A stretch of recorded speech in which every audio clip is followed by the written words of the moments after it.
lords and gentle ladies too, we bid thee welcome, help in all you do. This day we bring a product of the bard, a tale of love bestirred by fate cross-starred. Thus, now pay heed before this sprite retire, to rules for guests, a list our hosts require. Most notable, produce those phones now hid, and silence all, their noises are forbid.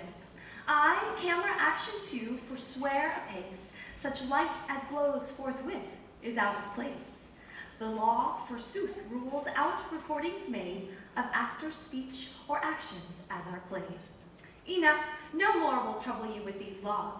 Pray now this truth will seek to earn applause.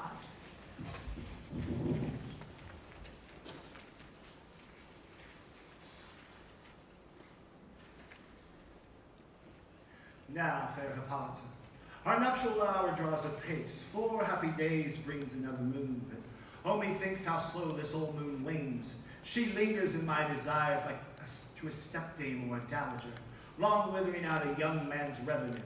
Oh, 4 days will quickly steep themselves in night, and 4 nights will dream away the time, and then the moon, as to a silver bow new bent in heaven, shall behold the night of our solemnities.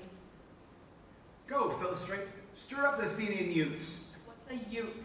Youths, to merriment. Awake the pert and nimble spirit of mirth. Turn melancholy forth to funerals. The pale companion is not for our pomp. Hippolyta, I wooed thee with thy sword, and I won thy love doing the injuries. But I will wed thee in another key, with pomp, with triumph, and with revelry. Happy be Theseus, our renowned Duke. Thanks, Aegis. What is the news with thee? Full of vexation come I, with complaint against my child, my daughter Hermia. Stand forth, Demetrius. My noble lord, this man hath my consent to marry her. Stand forth, Lysander. And my gracious Duke, this man hath bewitched the bosom of my child. Thou, Lysander, thou hast given her rhymes and interchanged love tokens with my child. Thou hast by moonlight at her window sung with feigning voice verses of feigning love, and stolen the impression of her fantasy with bracelets of thy hair, rings, gauds, conceits, knacks, trifles, nosegays, sweetmeats, messengers of strong prevailment in unhardened youth. With cunning hast thou filched my daughter's heart, turned her obedience, which is due to me, to stubborn harshness. And my gracious Duke, be it so she will not hear before your grace consent to marry with Demetrius, I beg the ancient privilege of Athens. As she is mine, I may dispose of her, which shall be either to this gentleman or to her death, according to our laws, immediately provided in that case. What say you, fair Hermia? Be advised, fair maid, to you your father should be as a god, one that composed your beauties, and one to whom you are but a form in wax. By his power and in to leave the figure or disfigure it, Demetrius is the worthier gentleman. So is Lysander. He is, but the other must be considered the worthier. I would my father looked but with my eyes. But rather you must look with his judgment. I do entreat your grace to pardon me.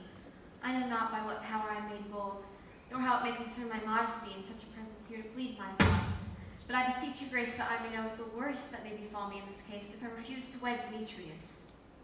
Either prepare to die the death or to abjure forever from the society of man. Whether you yield to your father's choice or not, question your desires and examine well your blood. You can endure the livery of a nun, chanting faint hymns to the cruel, fruitless moon, to live as a barren sister all your life.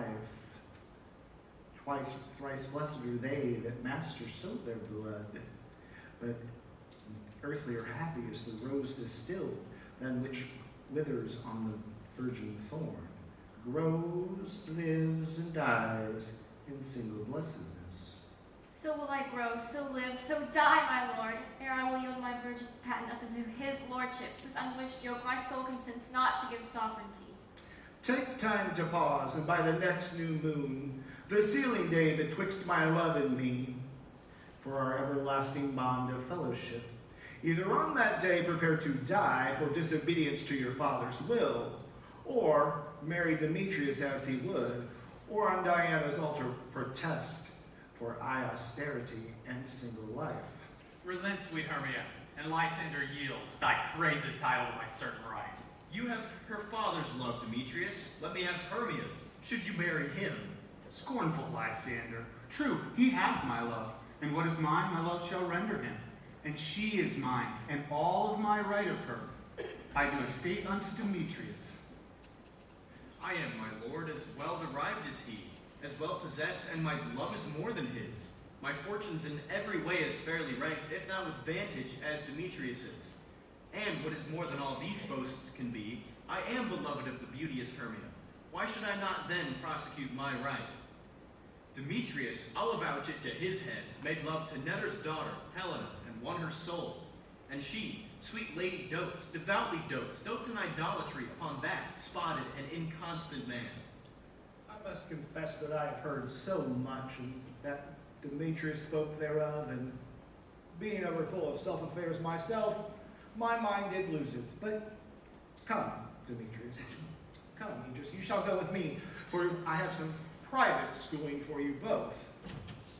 And therefore for you, fair Hermia, whether you fit your fancies to your father's will, or else the law of Athens yields upon you, which by no means we may extenuate, so either prepare to die, or a vow of single life. Come, Demetrius, come, Demetrius. I must employ you in some business against our nuptial, and confer with you with something that concerns yourselves. With duty and desire we follow you. How now, my love? Why is your cheek so pale? How chance the roses there do fade so fast? Like for want of rain, which I could well between them from the tempest of my eyes. Aye, for aught that I could ever read, could ever hear by tale or history, the course of true love never did run smooth, but either it was different in blood, or cross too high to be enthralled too low. Or else misgraft by respective years. Spite too old to be engaged too young.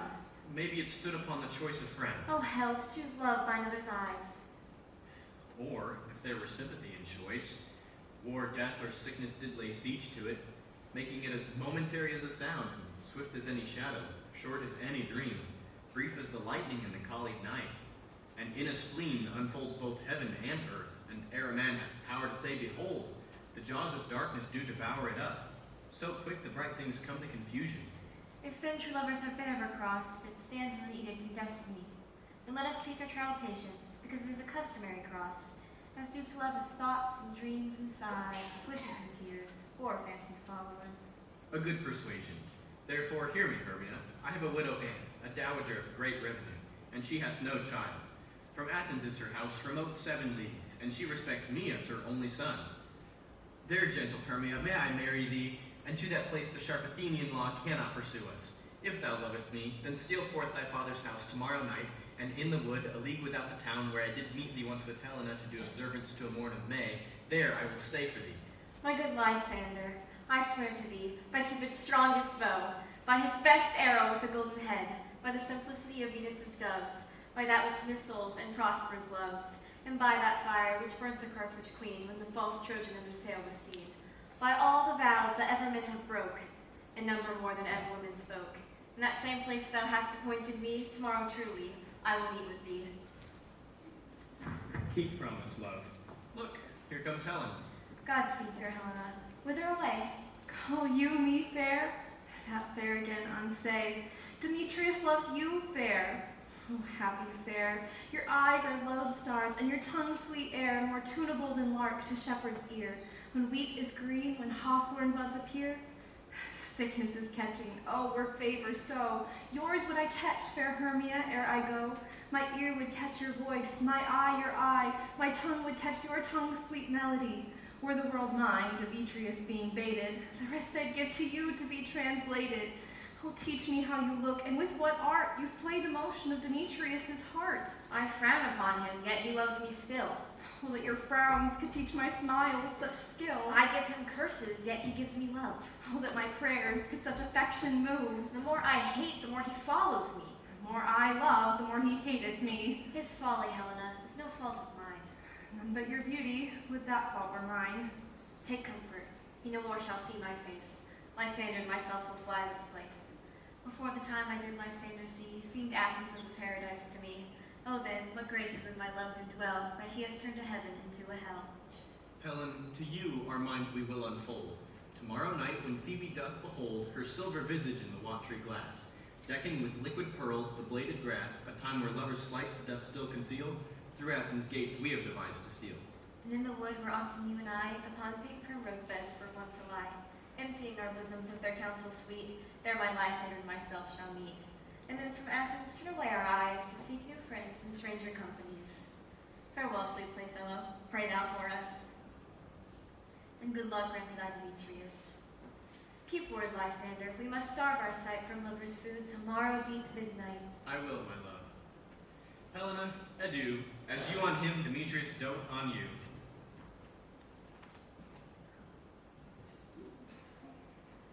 How happy some or other some can be.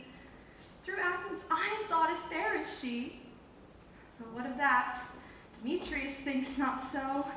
He will not know what all that he do know.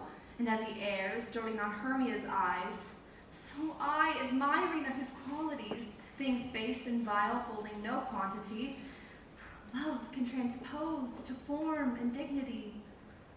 Love looks not with the eyes, but with the mind, and therefore is winged Cupid painted blind. Nor hath love's mind of any judgment taste, wings and no eyes figure unheedy haste. And therefore is love said to be a child, because in choice he is so oft beguiled. As waggish boys and game themselves forswear, so the boy love is perjured everywhere. For ere Demetrius looked on Hermia's eyne, he hailed down oaths that he was only mine. And when this hail some heat from Hermia felt, so he dissolved, and showers of oaths did melt. I will go tell him of fair Hermia's flight, then to the wood will he tomorrow night pursue her. For this intelligence, if I have thanks, it is a dear expense. But herein mean I to enrich my pain, to have his sight thither and back again.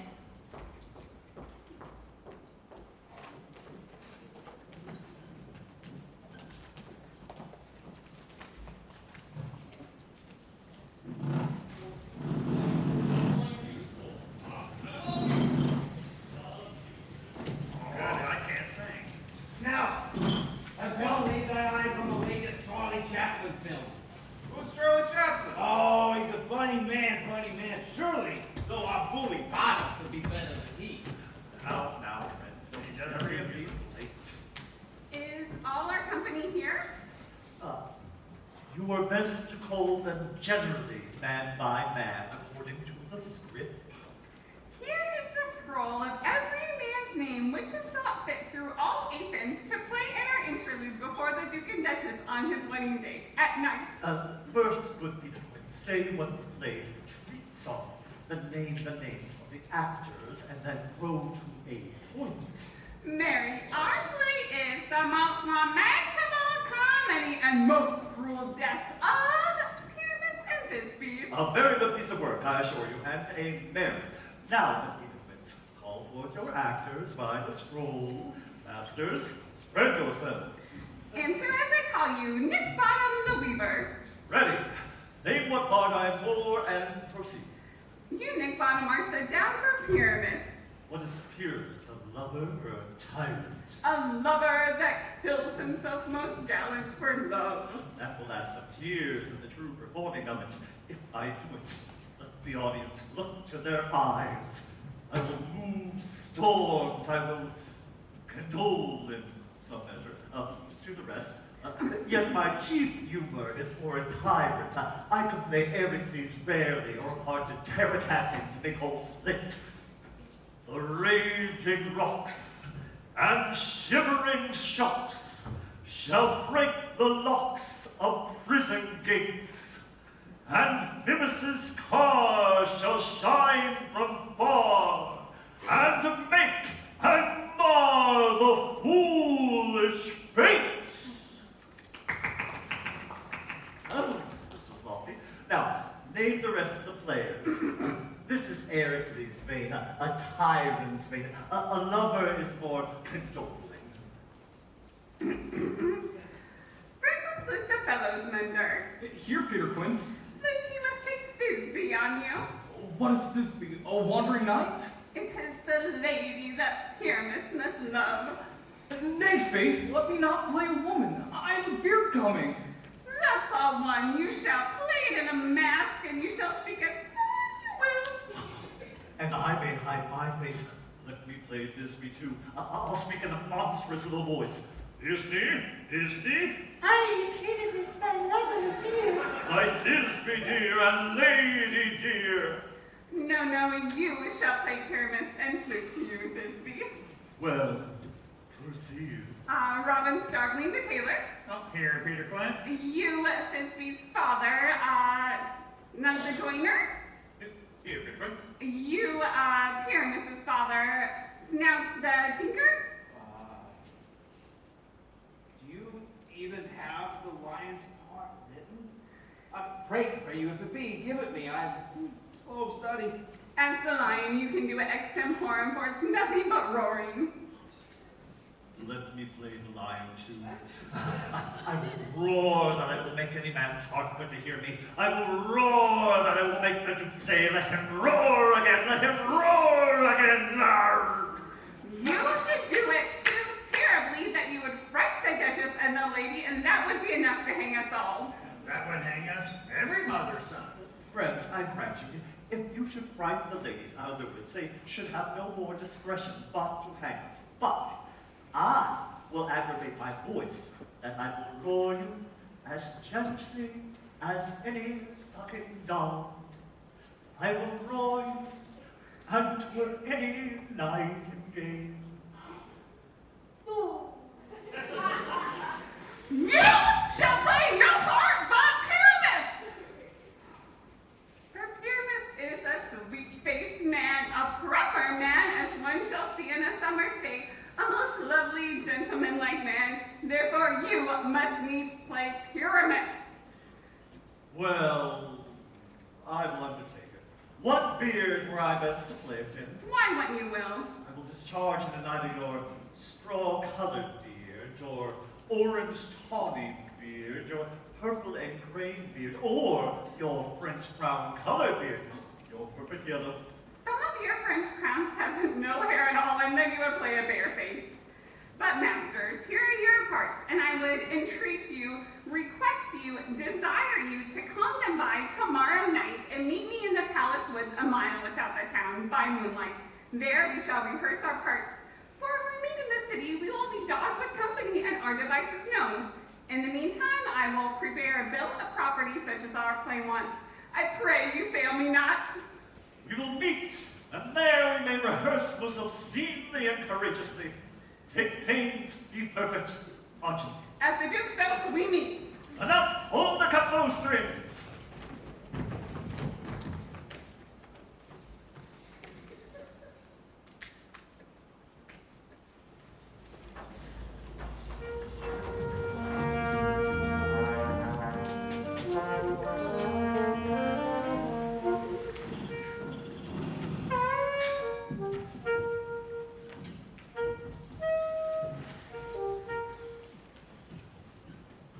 How now, spirits, whither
jealous Oberon would have the child knight of his train to trace the forest wild, but she perforce withholds the boy, crowns him with flowers, and makes him all her joy.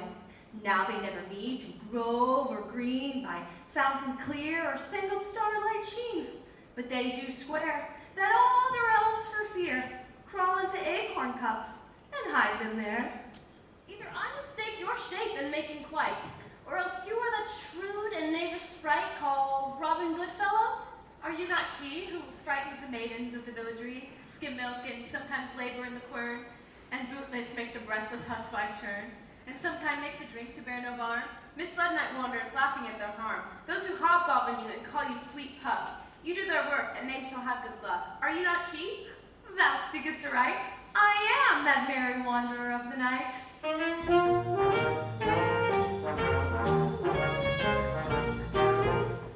I jest to Oberon and make him smile when I fat and bean-fed horse beguile, neighing in likeness of a filly foal, and sometimes lurk I in a gossip's pole in very likeness of a roasted crab.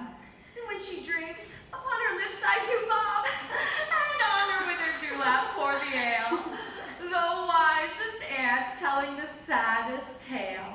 Sometimes for 3-foot stool she mistaketh me, then I slip from her bone, and down topples she, and Taylor cries and falls into a cough, and the whole choir hold their hips and laugh, and waxen in their mirth and mease and swear a merrier hour was never wasted there. But Rue carries, here comes Oberon, And hear my mistress, whether he be gone.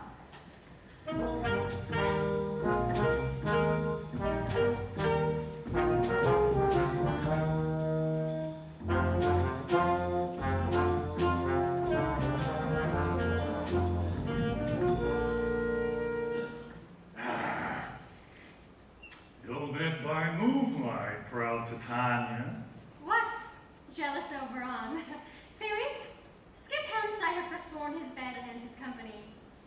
Terry, rash, wanton, am not I thy lord? Then I must be thy lady. But I know when thou hast stolen away from fairyland and in the shape of Corin, sat all day playing on pipes of corn and versing love to amorous Phillida. Why art thou here, come from the farthest steep of India, but that, forsooth, the bouncing Amazon, your buskined mistress and warrior love to Theseus, must be wedded, and you come to give their bed joy and prosperity? How canst thou? Thus for shame, Titania. Glance at my credit with Apollo. Well, I know thy love to Theseus. Oh, didst not thou lead him through the glimmering night from Perigona, whom he ravished, and make him with fair Agles break his faith with Ariadne and Antipholta? These are forgeries of jealousy, and never since the midsummer spring that we on hill, dale, forest, or mead, by paved fountain or by rushy brook, or in the beach and margent of the sea, to dance our ringlets to the whistling wind. But with thy brawls thou hast disturbed our sport. Therefore the winds, piping to us in vain, as in revenge, have sucked up from the sea contagious fogs, which falling in the land hath every pelting river made so proud that they have overborne their countenance. The ox hath therefore stretched his yoke in vain, the ploughman lost his sweat, and the green corn hath rotted ere his youth attained a beard.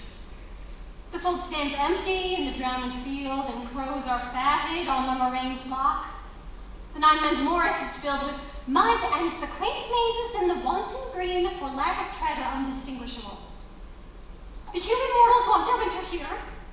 No night is now with him or peril blessed. Therefore the moon, governess of floods, pale in her anger, washes all the air, that rheumatic diseases do abound. And through this distemperature we see the sea king's altar, hoary-headed frosts fall in the fresh lap of the crimson rose, and on old Higham's thin and icy crowns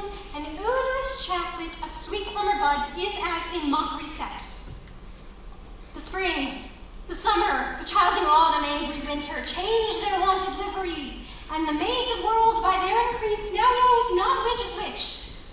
And the same progeny of evils comes from our debate, from our dissension. We are their parents and original.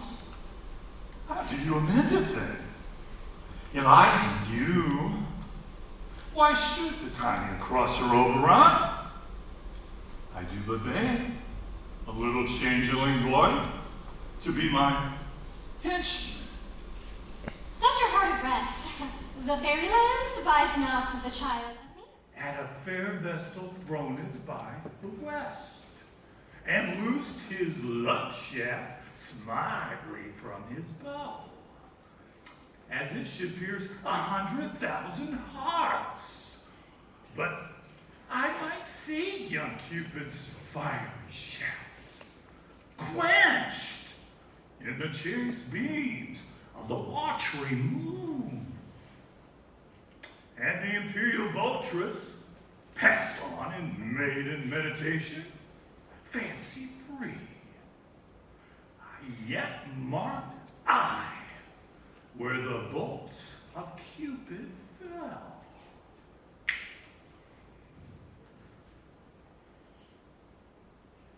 It fell upon a little western flower, before milk white, now purple with love's wound. And maidens call it love in idleness. Fetch me that flower, the herb I showed thee once. Oh, the juice of it will make, or man, or woman, madly dote upon the next live creature that is thee. Whoa! Yeah. Fetch me that herb. Be thou here again, ere the Leviathan can swim a leap. I'll put a girdle round about the earth in 40 minutes. Having once this juice, I'll watch Titania when she's asleep. Yeah. I'll drop the liquor of it in her eyes. And the next thing that she waking looks upon, be it lion, bear, wolf, or bull, on meddling monkey, on busy ape, she shall pursue it with the soul of the love. And ere I take this charm from off her sight, I can take it with another herb. I'll make her render up her page to me. There. But who comes here? Oh, I am invisible. I will overhear their conference.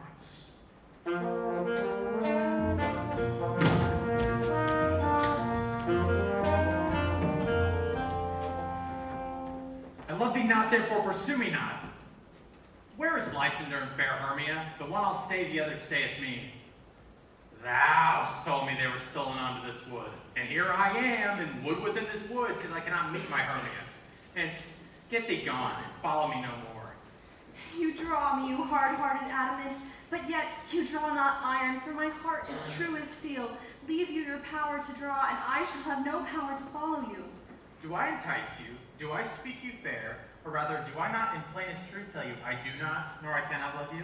And even for that do I love you the more. Demetrius, I am but your spaniel. Use me but as your spaniel. The more you beat me, I will fawn on you. Spurn me, strike me, neglect me, lose me. Only give me leave, unworthy as I am, to follow you. What worse or place can I beg in your love, and yet a place of high respect with me, than to be used as you use your dog?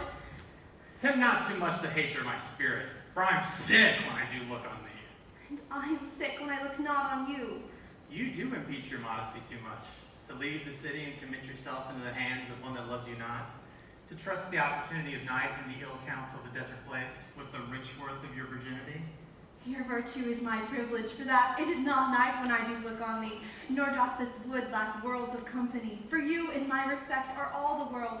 Then how can it be said that I am alone, when all the world is here to look on me?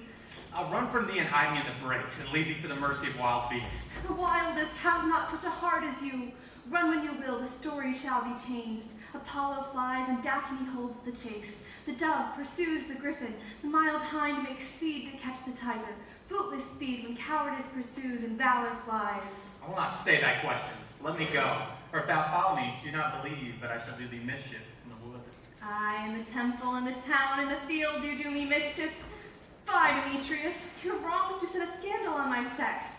We cannot fight for love as men may do. We should be wooed, and we're not made to woo. I'll follow thee and make a heaven of hell to die upon the hand I love so well. Oh, fare thee well, man. Ere he do leave this grove, thou shalt fly him, and he shall see thy love.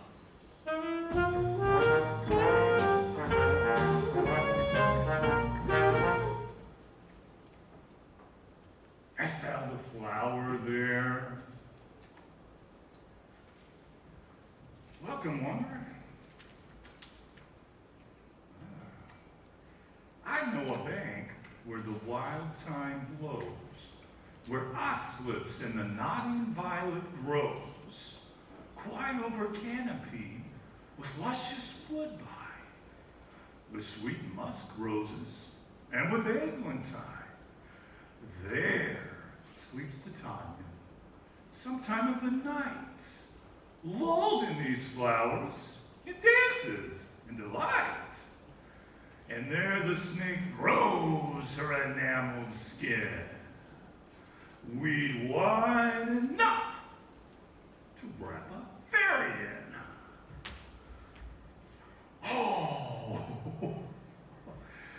Oh, with this juice, I'll streak her eyes, make her full of hateful fantasies. Here, take thou some of it, seek through this grove. A sweet Athenian lady is in love with a disdainful youth. Anoint his eyes, but do it when the next thing he espies may be the lady. Thou shalt know the man by the Athenian garments he hath on. Affect it with some care, that he may prove more fond on her than she upon her love. And look thou meet me ere the first cock crow. Fear not, my lord, your servant shall do so.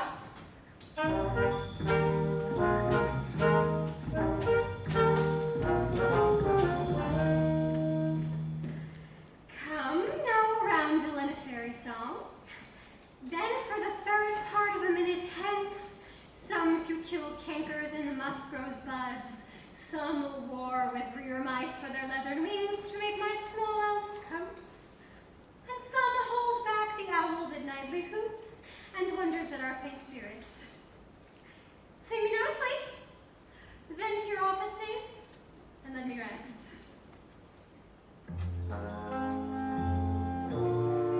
You spotted snakes with double tongue, thorny hedgehog be not seen, newt and blind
thou dost wake. Do it for thy true love take. Love and languish for his sake. Be it ounce, or cat, or bear, or pard, or boar, with bristled hair. Oh, in thine eye,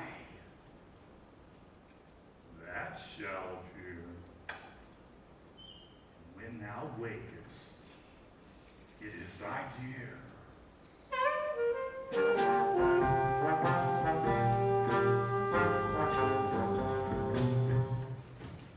Oh, just wait when some vile thing is near, eh? Hence, away! Now all is well. One aloof stands sentinel.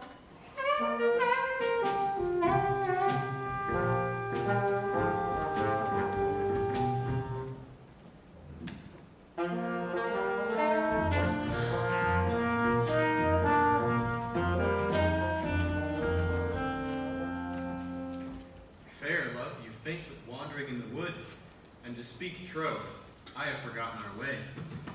We'll rest us here, Hermia, if you think it good, and tarry for the comfort of today. Be it so, Lysander. Find you out of bed, for I upon this bank will rest my head. One turf shall serve as a pillow for us both. One heart, one bed, two bosoms, and one troth. Nay, good Lysander, for my sake, my dear, lie further off yet, do not lie so near. Oh, take the sense, sweet of my innocence. Love takes the meaning in love's conference. I mean that my heart unto yours is knit, so then but one heart we can make of it. Two bosoms interchained with an oath, so then two bosoms and a single troth. Then by your side no bedroom me denied, for lying so, Hermia, I do not lie. Lysander riddles very prettily. Though much was true my manners and my pride, if Hermia meant to say that Lysander lied. But, gentle friend, for love and courtesy, lie further off yet in human modesty. Such separation, as may well be said, becomes a virtuous bachelor and a maid. So far be distant, and good night, sweet friend. Thy love never alter to my sweet life end. Amen, amen, to that fair prayer say I. And end life when I do end loyalty. Here is my bed, sleep give thee all his rest. With half that wish the wisher's eyes be pressed.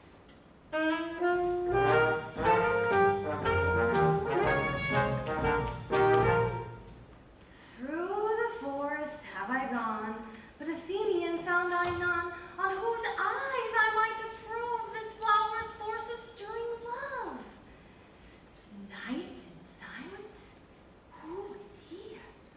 Weeds of Athens he doth wear? This is he, my master said, that despiseth the Athenian maid. And the maiden, sleeping sound on the dank and dirty ground, pretty soul, she durst not lie near this lackluster, this kill courtesy. Churl, upon thy eyes I throw all the power this charm doth owe.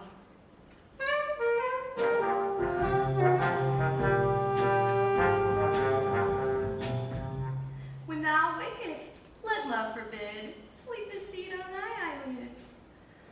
So awake when I am gone, for I must now to Oberon.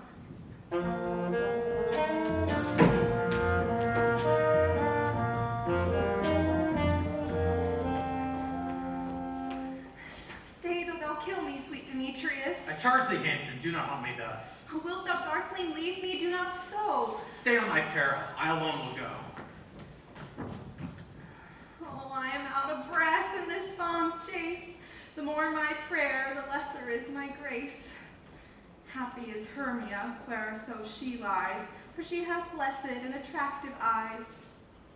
How came her eyes so bright?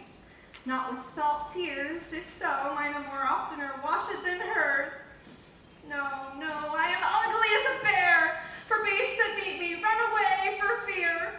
Therefore no marvel Demetrius do as a monster fly my presence thus. What wicked and dissembling glass of mine made me compare with Hermia's fiery eyne? But who is here? Lysander on the ground? Dead or asleep? I see no blood, no wound. Lysander, if you live, good sir, awake.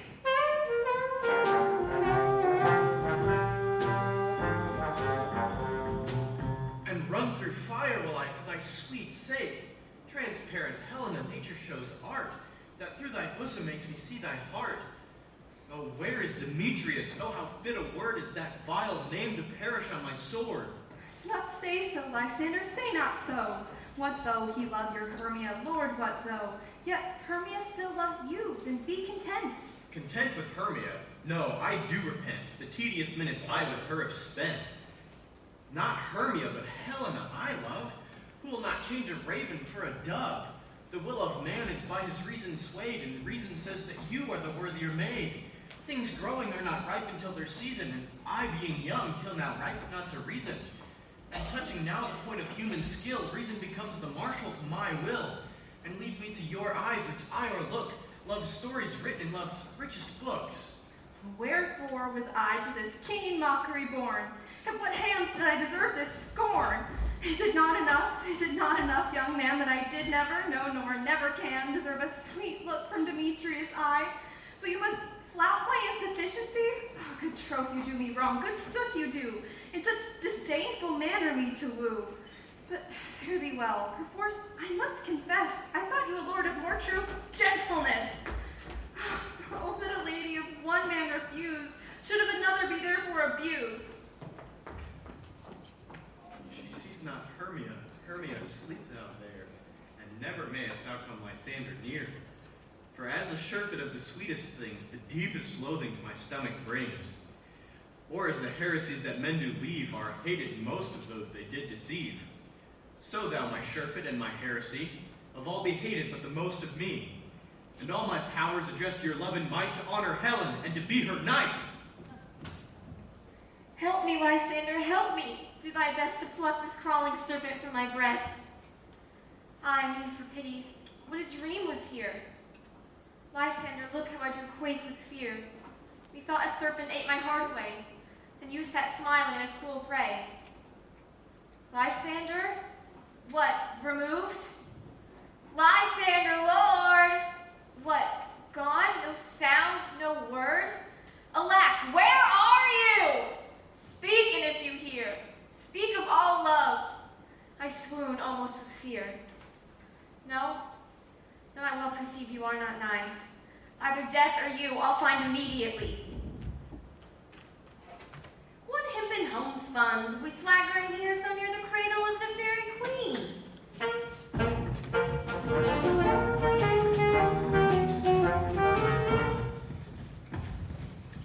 Are we all met? Pat, and here is a marvelous convenient place for our rehearsal.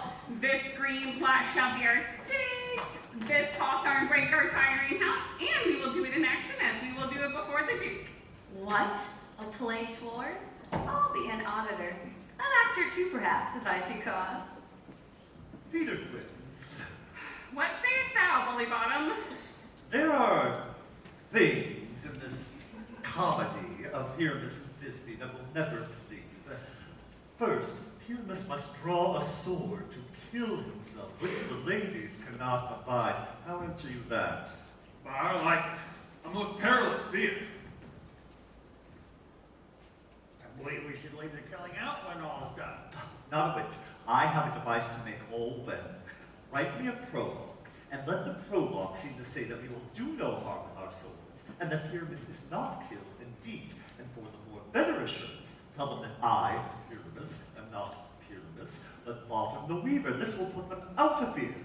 We will have such a prologue, and it will be written in 8 and 6. No, make it 2 more. Let it be written in 8 and 8. Will not the ladies be afeard of the lion? Oh, I fear it, I promise you. Masters, you ought to consider with yourself to bring in Gaudius, a lion among ladies, is a most dreadful thing, for there is not a more fearful wildfowl than your lion living, and we ought to look to it.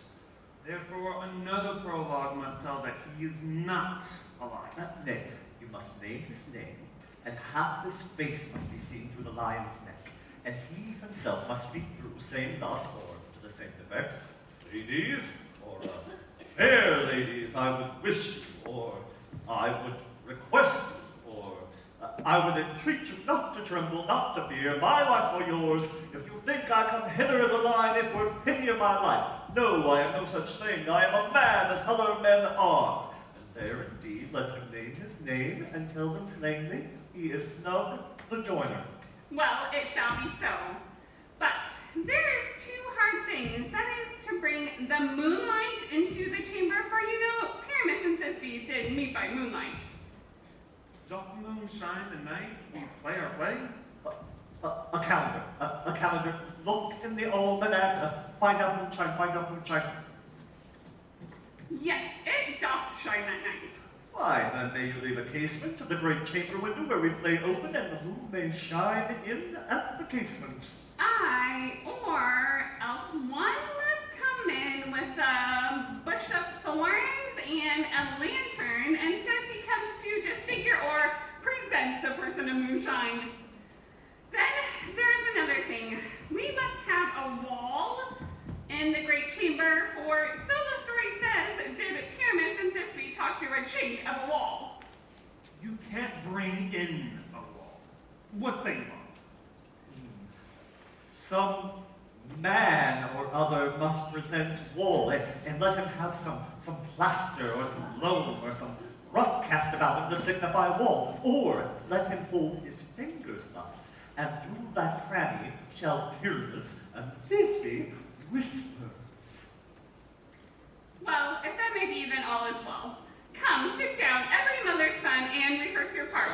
Pyramus, you begin. Once you have spoken your speech, enter into that break, and so everyone according to his cues. Speak, Pyramus. Thisbe, stand for.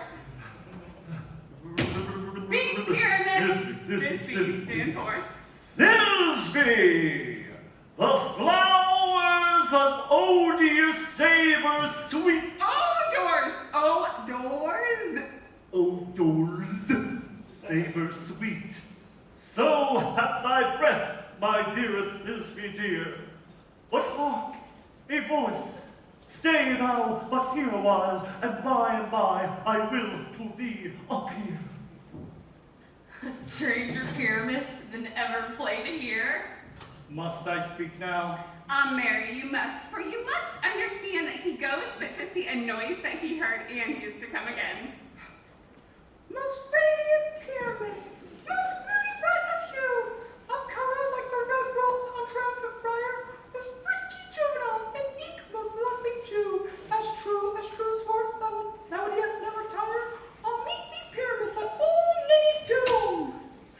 Ninus, tomb man, why, you must not speak that yet. That you answer to Pyramus.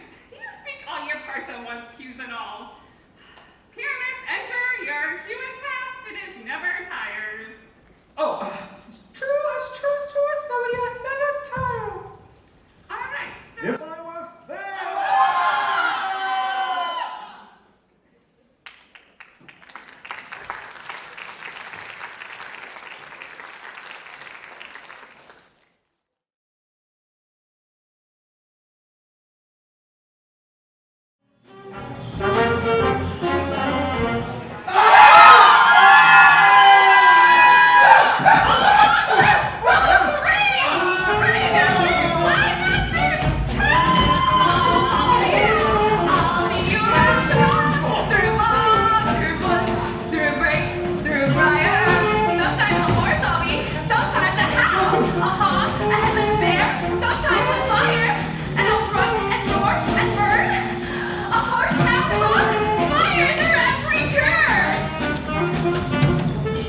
Why do they run away?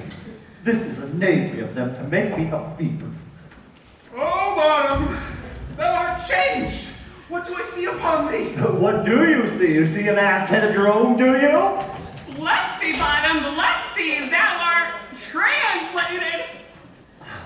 Oh, I see their knavery.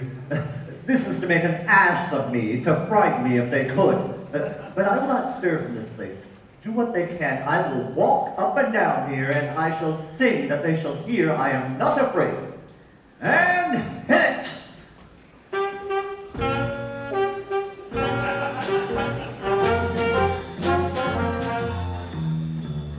Usual paths of black of hue with orange tawny bill.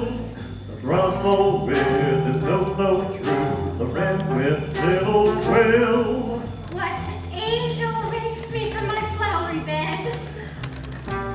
There when the lark, the plain song cuckoo pray, the notes so many and unmarked that dares not answer nay. Or indeed, who would set his wit to so foolish a bird? Who would give a bird the lie, though he cried hook who never spoke? I pray thee, gentle mortal, sing again. Mine ear is much enamored of thy note, so is mine eye enthralled to thy shape. And thy fair virtues force stop and move me on the first few to say, to swear, I love thee. Methinks, mistress, you have little reason for that. And yet, to tell the truth, reason and love keep little company together nowadays. The more the pity that some honest neighbors will not make them friends. Nay, I can gleek upon occasion. Thou art as wise as thou art beautiful. Not so neither. But if I have wit enough to get out of this wood, I have enough to serve mine own turn. Out of this wood do not desire to go. Thou shalt remain here whether thou wilt or no. I am no spirit of common rate. The summer still doth tend upon my state, and I do love thee. Therefore go with me. I shall give thee fairies to attend on thee, and they shall fetch thee jewels from the deep, and sing while thou on pressed flowers dost sleep. And I will purge thy mortal grossness, so that thou shalt like an airy spirit go. Peas blossom, cobweb moth, and mustard seed. Ready. And I. Where shall we go? Be kind and courteous to this gentleman. Hop in his walks and gambol in his eyes. Feed him apricots and dewberries. Purple grapes, green figs, and mulberries. The honey bags steal from the humble bees, and for night tapers crop their waxen thighs and light them with the fiery glowworm's eyes to have my love to bed and to rise. And pluck the wings from painted butterflies to fan the moonbeams from his sleeping eyes. Nod to him, elves, and do him courtesies. Hail, mortal! Hail! Hail! I cry your worship's mercy heartily. I beseech your worship's name. Cobweb. I shall desire you of more acquaintance with Mistress Cobweb. If I cut my finger, I shall make bold with you. Your name, honest maiden? Peas blossom. I pray you commit me to Mistress Squash, your mother, and to Master Peascod, your father. Good maiden Peas Blossom, I shall desire you of more acquaintance too. Your name, I beseech you, mistress? Mustard seed. Good mistress, mustard seed. I know your patience well. That same cowardly giant like Oxbeak hath devoured many a gentleman of your house. I promise you, your kindred hath made my eyes water ere now. I shall desire you of more acquaintance, good mistress mustard seed. Come, lead him to my bower. Oh. The moon, methinks, looks with a watery eye, and when she weeps, sweeps every little flower stem. In force of chastity.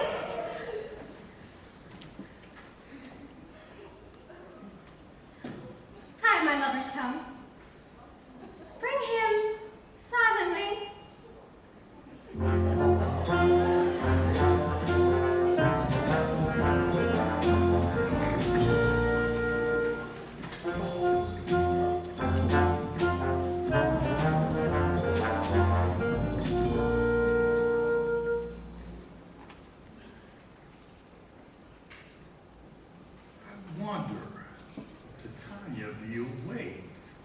And then what it was that next came in her eye.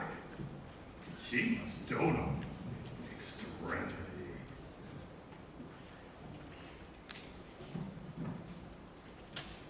Oh, here comes my wanderer.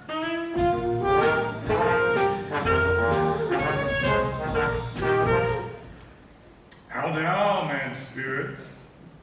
What night rule now about this haunted grove?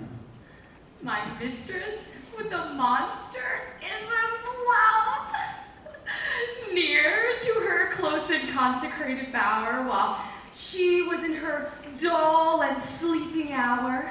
A crew of patches, rude mechanicals that worked for bread on the Athenian stalls, were met together to rehearse a play intended for great Theseus' nuptial day, when the shallowest thick-skinned of the barren sort, who Pyramus presented in his sport, forsook his scene and entered into a break, which I did at his advantage take.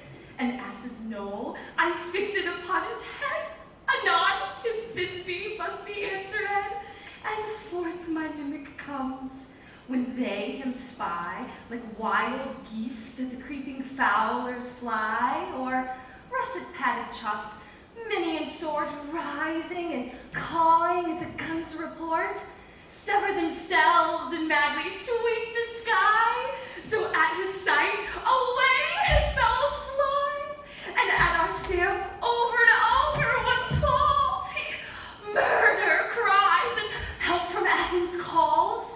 There, since thus weak, lost in their fears thus strong, made senseless things begin to do them wrong. For briars and thorns at their apparel snatch, some sleeves, some hats, from all things yielders they catch. I led them on in this distracted fear, and left sweet Pyramus translated there. When in that moment it came to pass, Titania waked, and straightway loved an ass.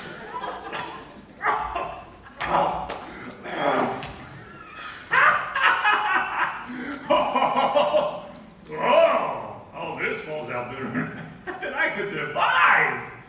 Oh, but hast thou yet latched the Athenian's eye with the love juice, as I bid thee do? I took him sleeping, that is finished too, and the Athenian woman by his side, that when waked a force must be eyed.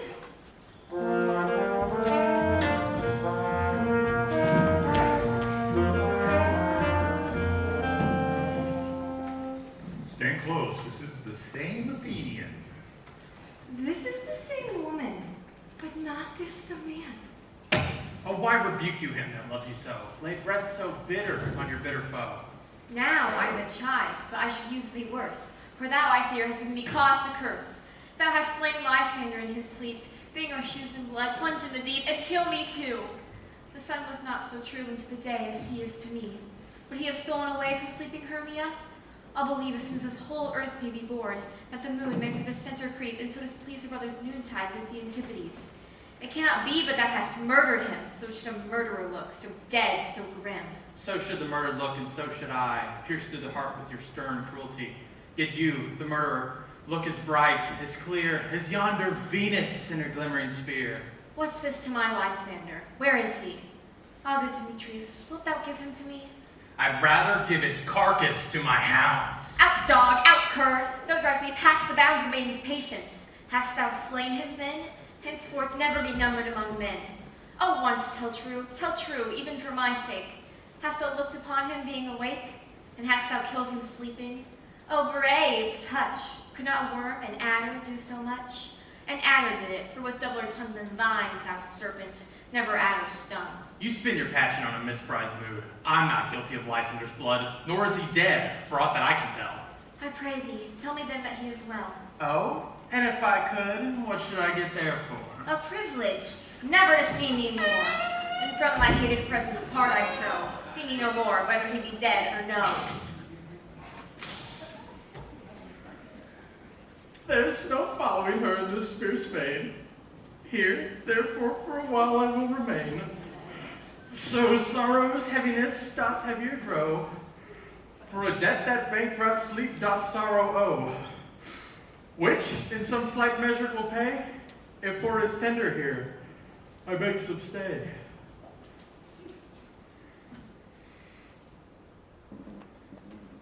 What hast thou done? Oh, thou mistakest quite. Laid the love juice on some true love's sight. Thine this prison must perforce ensue. Some true love turn, and not a false turn true. And fate overruled One man holding troth, a million fail, confounding oath to oath. Out the wood goes swifter than the wind, and Helena of Athens looks out fine. All fancy sick she is, and pale of cheer with sighs of love that cost the fresh blood dear. By some illusion, see thou, bring her here. I'll charm his eyes against she do appear. I go, look how I go, swifter than an arrow from a Tartar's bow.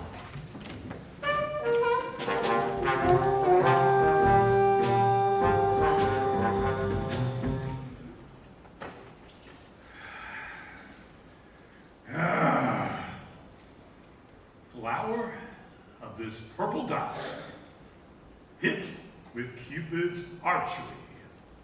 Sink in, apple of his eye. And when his love he doth espy, let her shine as gloriously as the Venus of the sky. And when thou wakest, if she be by, beg of her for remedy.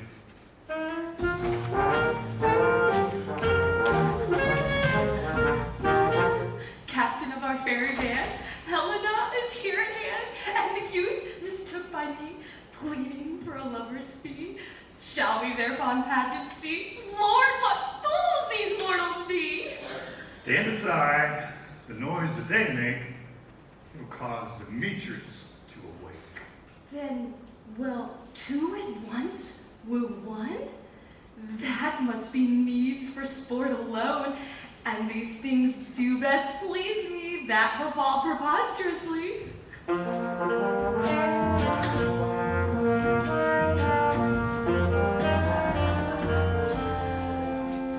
Why should you think that I should woo and scorn? Scorn and derision never came to tears. But when I vow, I weep and vow, so born in their nativity all truth appears. How can these things in me seem scorn to you, bearing the badge of faith to prove them true? You do advance your cunning more and more. When truth kills truth, oh devilish holy fray, these vows are Hermia's. Will you give her o'er? Weigh oath with oath, and you will nothing weigh. Your vows to her and me put in two scales will even weigh, and both as light as tails. I had no judgment when to her I swore. Nor none in my mind, now you give her o'er. Demetrius loves her, and he loves not you.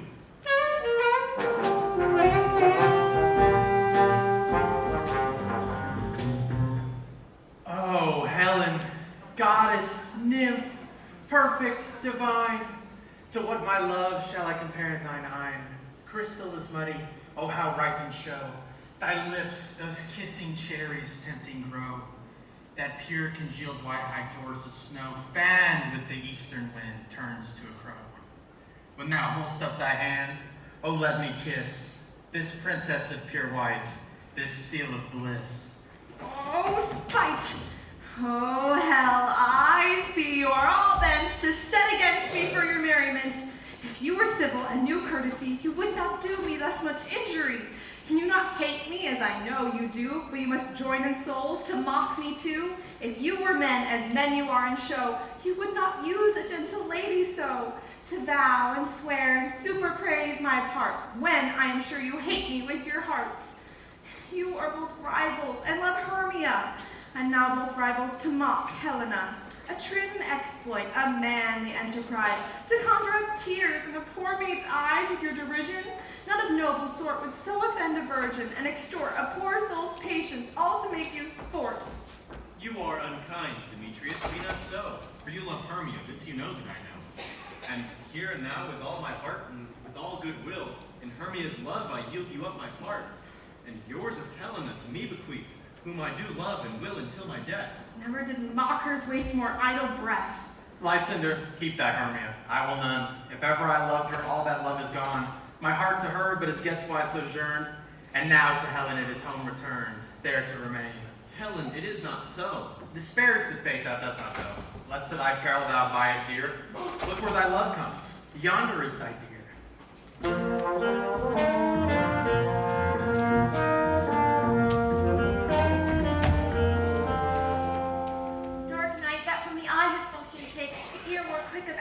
which it makes, when it doth impair the seeing sense, it pays the hearing double recompense. Thou art not by mine eye, Lysander, found, mine ear, I think it, brought me to thy sound. But why unkindly didst thou leave me so? Why should he stay with whom love doth press to go? What love could press Lysander from my side? Lysander's love, that would not let him bide. Fair Helen, who more engilds the night than all yon fiery O's and eyes of light. Why seekest thou me? Could not this make thee known, that hate I bear thee made me leave thee so? You speak not as you think, it cannot be. Lo, she is one of this confederacy. Now I perceive they have conjoined all three to fashion this false sport in spite of me.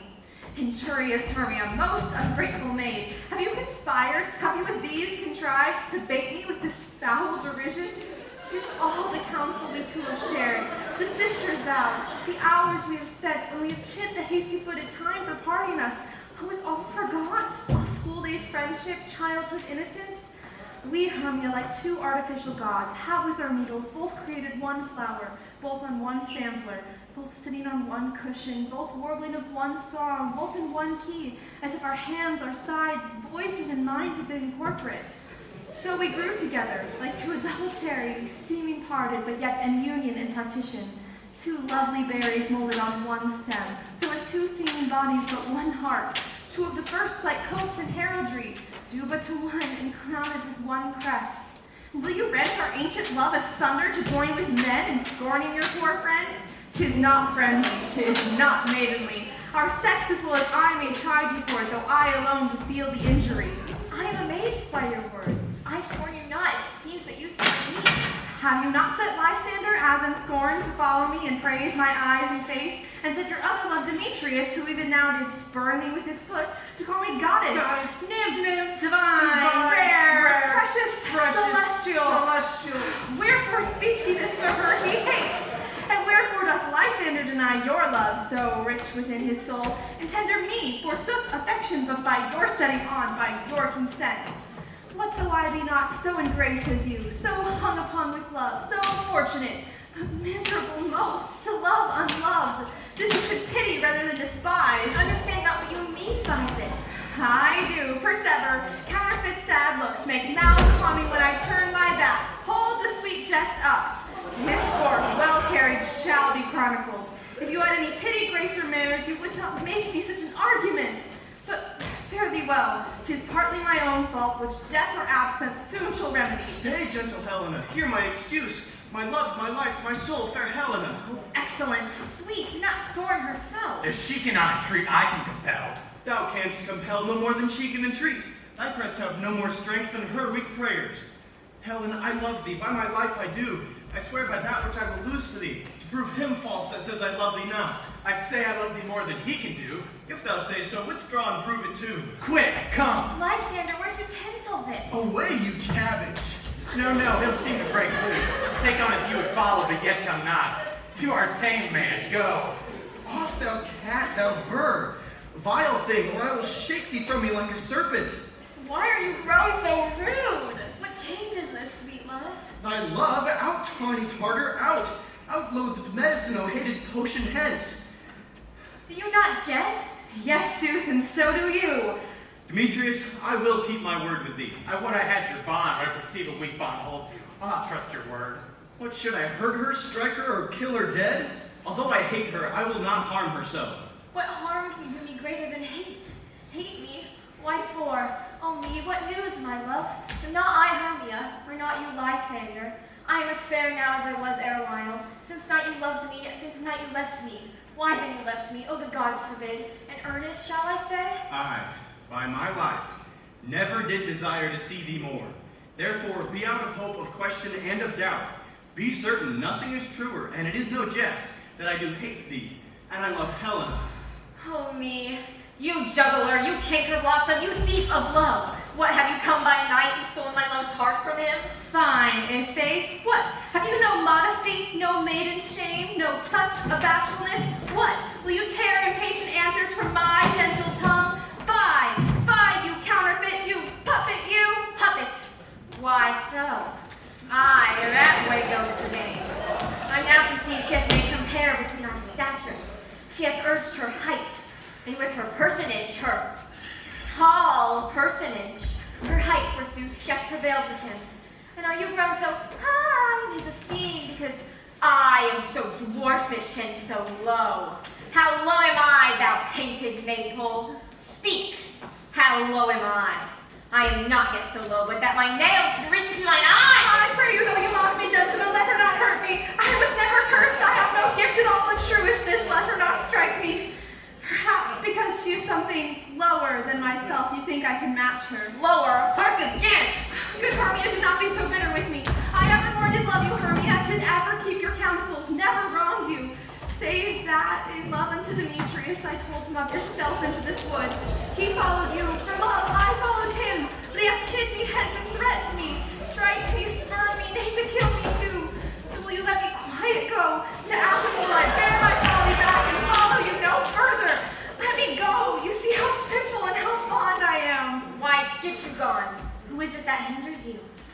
Foolish heart that I leave here behind. What, with Lysander? With Demetrius! Be not afraid, she will not harm thee, Helena. No, sir, she shall not, though you take her part. Oh, and she is angry, she is keen and shrewd. She was a vixen when she went to school, and though she be but little, she is fierce. Little again! Nothing but low and little. Why will you suffer her to flout me thus? Let me come to her. Get you gone, you dwarf! You minimus of hindering knotgrass maid! You bead, you acorn! You are too officious on our behalf and scorns your services. Let her alone, speak not to her, take not her part. For if thou dost intend never so little show of wonder, thou shalt abide it. Now she holds me not. Now, follow if thou darest, to try whose right of thine or mine is most in Helena. Follow? Nay, I'll go with thee. Cheek by jowl. You, mistress. Oh, this coil is long of you. Nay, go not back. I will not trust you. I no longer stay in your cursed company. Your hands and mine are quicker for a fray. My legs are longer, though, to run away. I'm amazed. I know not what to say.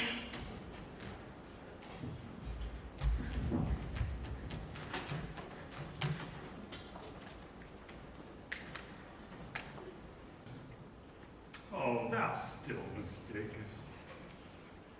Or else committest thy knaveries willfully? Believe me, King of Shadows, I mistook. Did you not tell me I should know the man by the Athenian garments he had on? And so far blameless proves my enterprise that I have anointed an Athenian's eyes. And so far I'm glad I did of sort. For this their jangling I esteem a sport. Oh, thou seest these lovers seek a place to fight. Oh. Hide therefore, Robin, overcast the night. The starry welkin cover thou anon. With drooping fog as black as Acheron. And then lead these testy rivals so astray as one come not within another's way. And like to Lysander, sometime frame thy tongue, and then stir Demetrius up with bitter wrong. And sometime rail thou like Demetrius, and look from each other, thou let them thus. O'er their brows did counterfeiting sleep, with leaden legs and batty wings doth creep. Then crush this herb into Lysander's eyes. Oh, whose liquor hath this virtuous property? Take from thence all air with his might. Make his eyeballs roll with wonted sight.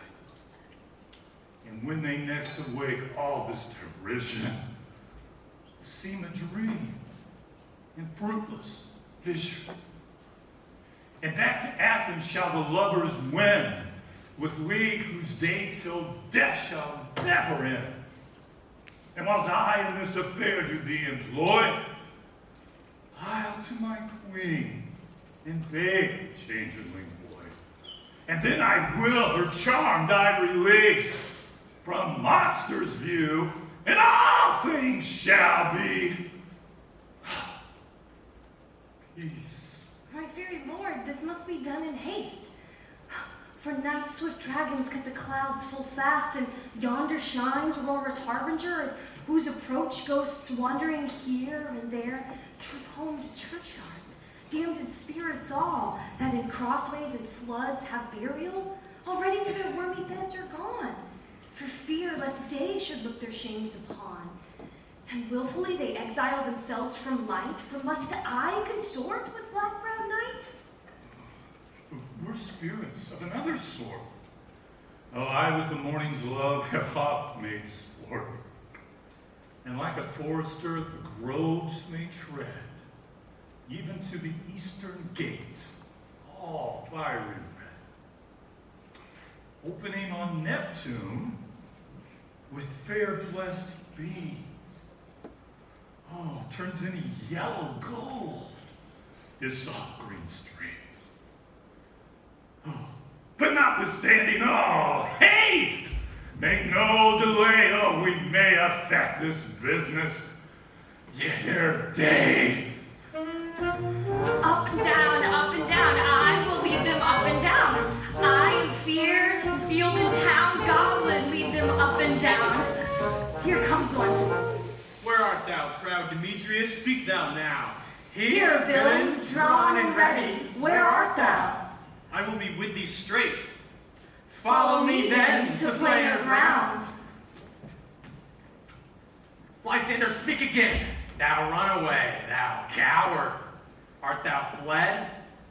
Speak! In some bush, where dost thou hide thy head? Thou coward, art thou bragging to the stars, telling the bushes that thou lookest for wars, and wilt not come? Come, recreant, come, thou child, I'll whip thee with a rod. He is defiled that draws a sword on thee. Yeah, art thou there? Follow my voice, We'll try no manhood here. When I come where he calls, then he is gone. Whew. This villain is much lighter heeled than I. I followed fast, but faster did he fly.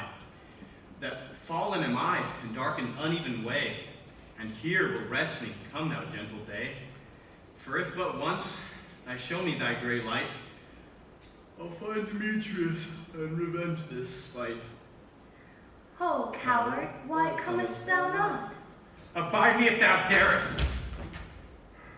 For well I wot, thou runnest before me, shifting every place, and darest not stand nor look me in the face. Where art thou now? Come hither, I am here. Nay, then thou mockest me, thou shalt buy this fear. If ever I thy face by daylight see, thou go thy way, faintness constraineth me, to measure out my length on this cold bed. By day's approach look to be visited. Oh, weary night, oh, long, tedious night, abate thy hours, shine comforts from the east, that I may back to Athens by daylight, from these that my poor company detest. And sleep, which sometimes shuts up sorrow's eye, steal me a while from mine own company. Yet but three, come one more. Two of both kinds makes up four. Here she comes, cursed and sad. Cupid is a knavish lad, thus to make poor females mad. Never so weary, never so in woe, but dabbled with the dew and torn with briars. I can no further crawl, no further go.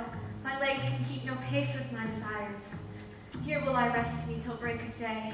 Heaven shield Lysander if they meet a fray.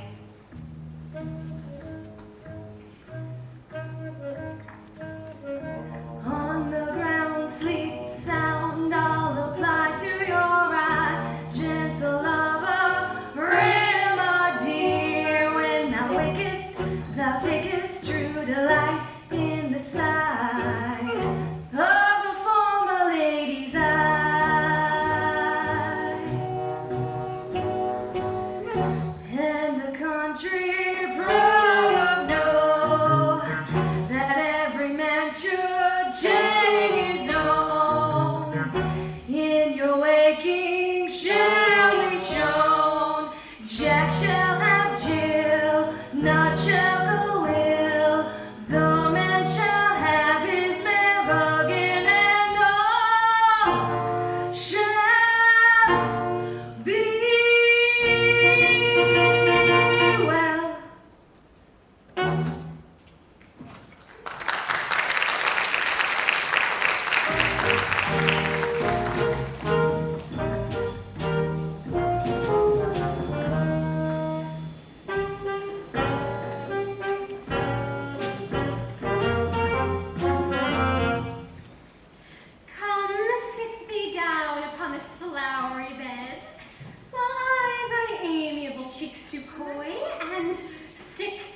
thy fair large ears, my gentle joy?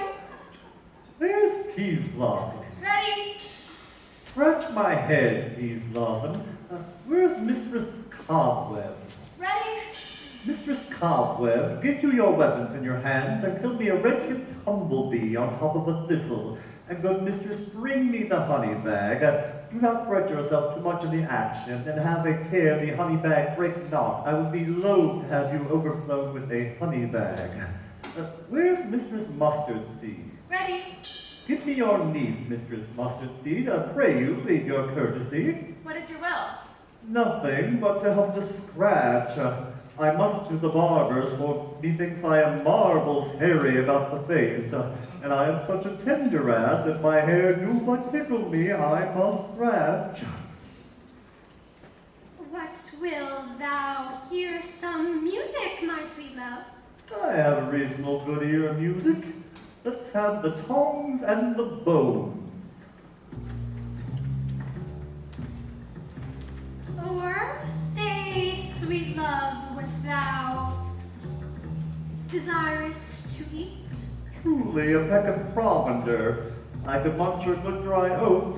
Methinks I have a great desire for a bottle of hay. Good hay, sweet hay, hath no fellow.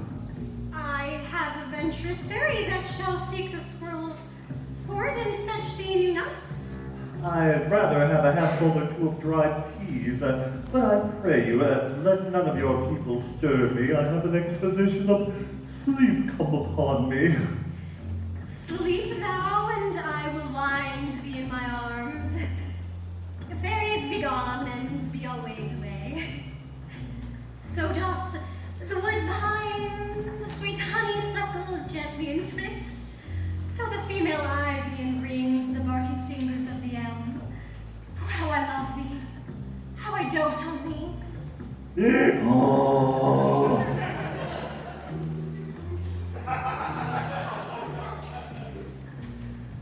Welcome to the Robin. Oh, her dotage now I do begin to pity. For meeting her of late behind the wood, seeking such sweet favors for this hateful fool. I did upbraid her and I fall out with her. For she, his hairy temples, had rounded with coronet of fresh and fragrant flowers. We sometimes, that same dew, which sometimes on the buds was wont to swell like round and orient pearls, stood now within the pretty Floriette's eyes like tears that did their own disgrace bewail. Oh, and then I had at my pleasure taunted her, and then she in mild terms begged my patience. I then did ask of her a changeling child, which straight she gave me, sinner, fairy to bear into my bower in fairyland. Now I have the boy. Oh, I will undo this hateful imperfection of her eyes. Yeah. And my gentle puck, take this transformed scalp off of the head of this Athenian swain. Oh, that he awaking when the other do, may all to Athens back again repair, and think no more of this night's accidents, but as the fierce vexation of a dream. But first, I will release the fairy queen.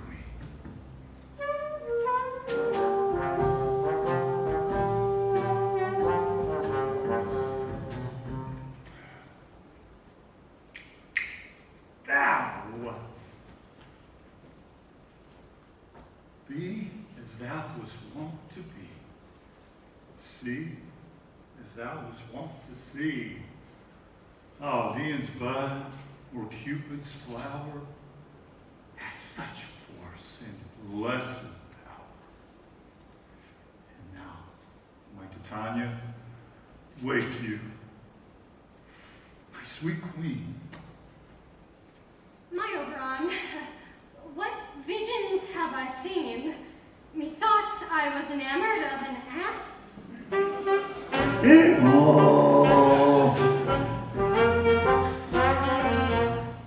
There lies your love. How came these things to pass? Oh, how mine eyes do loathe his visage now. Silence. Oh, why? Robin, take off that head! Titania, music call and strike more dead than common sleep of all these five descents. Music, oh, music, such as charmeth sleep.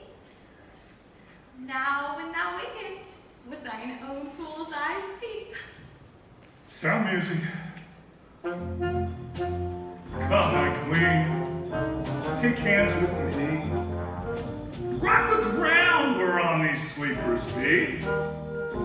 Thou and I are new in amity, and will tomorrow midnight solemnly dance into Theseus' house triumphantly. Blessed to all fair prosperity, and there shall the pairs of faithful lovers be, wedded with Theseus, all in jollity. I'm fair indeed, attended Mark. I do hear the morning lark. Oh! In silence. In silence, sad, trip we after night's shade. We the globe can compass soon, swifter than the wandering moon. Come, my lord, and in our flight, tell me how it came this night that I, sleeping here, was found with these mortals on the ground.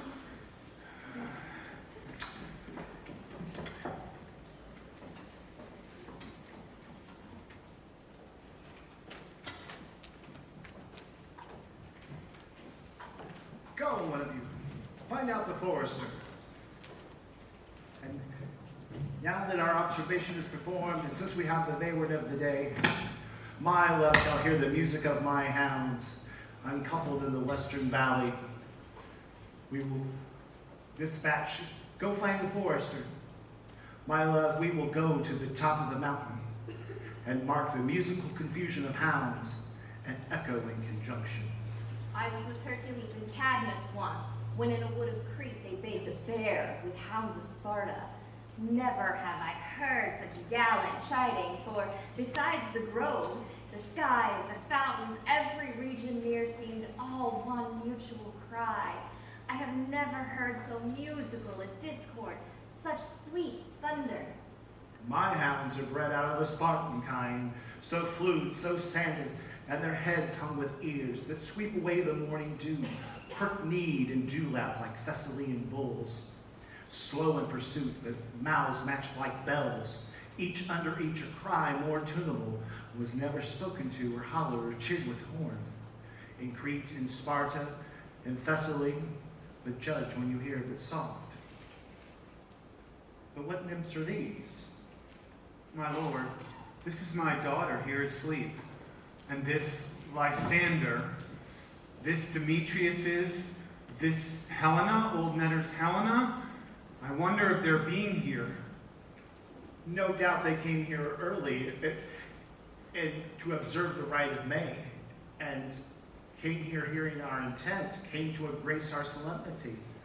But speak, Aegis, is this not the day that Hermia is to give the answer to her choice? It is, my lord. Go, bid the huntsmen to wake them with their horns.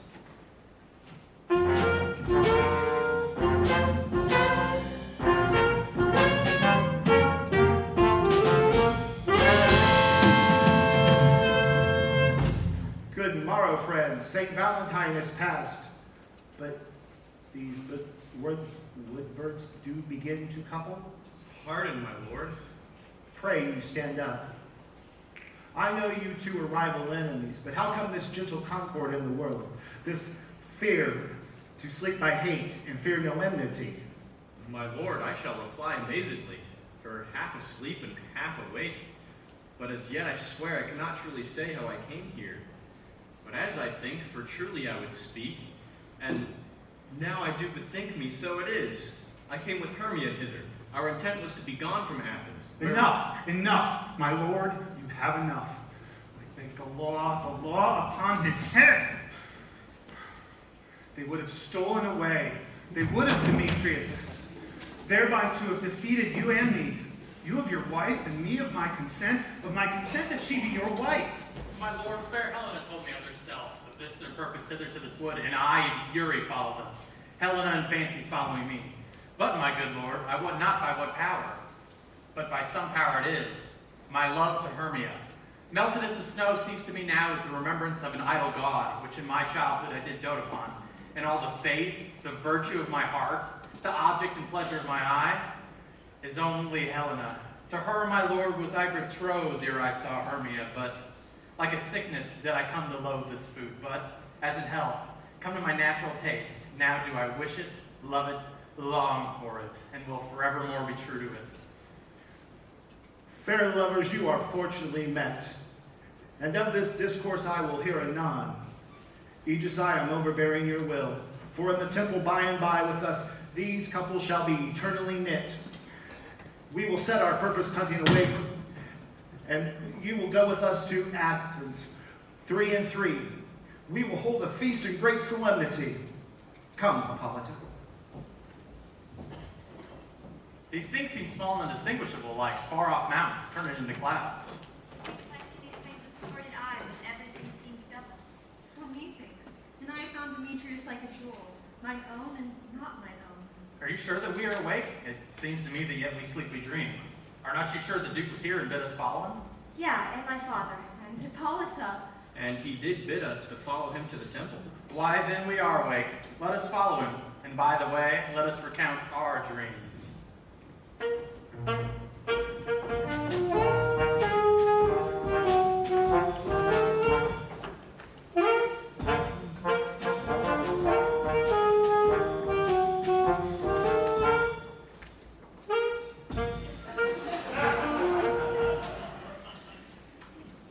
When my cue comes, call me and I'll answer. My next is Loose and Eagerness. I-O, Peter Quince, Luke the bellows mender, Snout the tinker, Starveling, God's my life, stolen hens and left me asleep.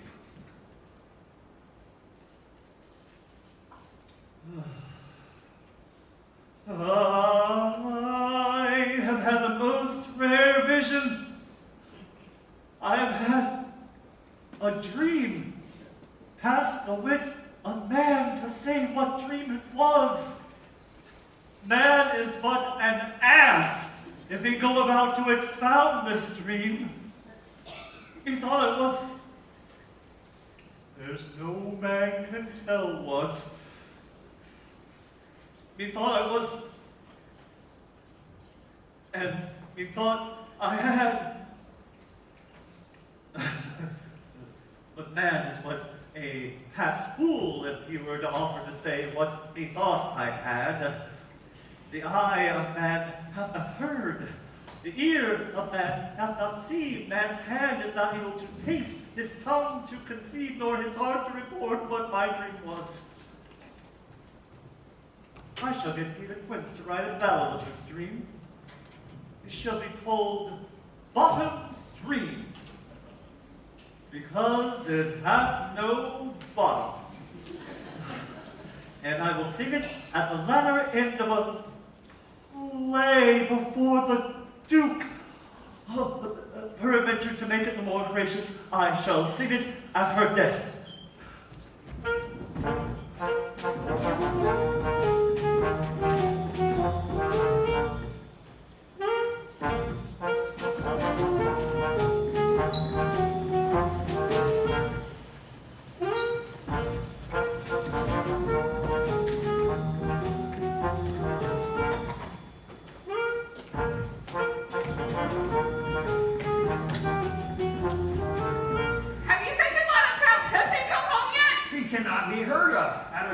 is transported.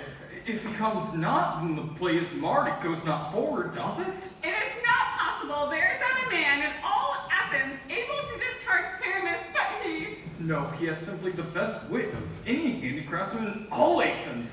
I am the best person too. He is the very paramour of a sweet voice. He must say Paragona. Paramours, God bless us, a thing of naught. Masters!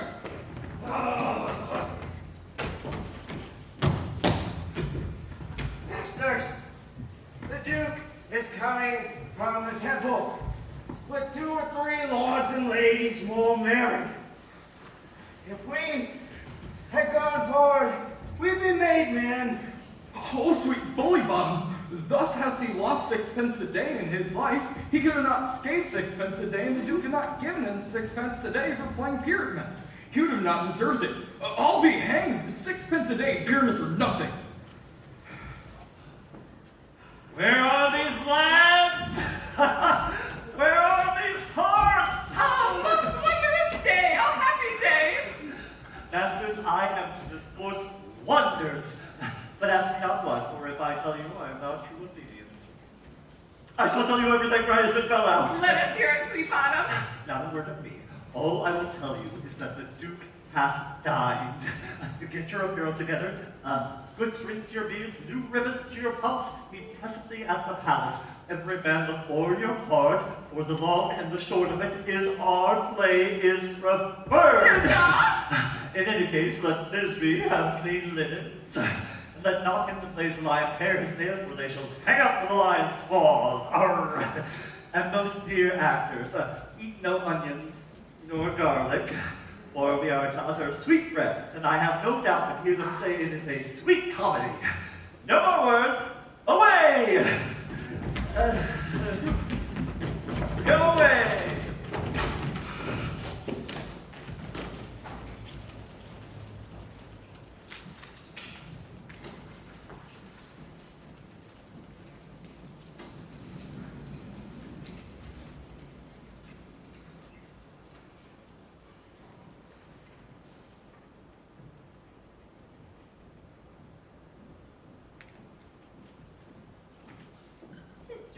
Theseus, that these lovers speak of?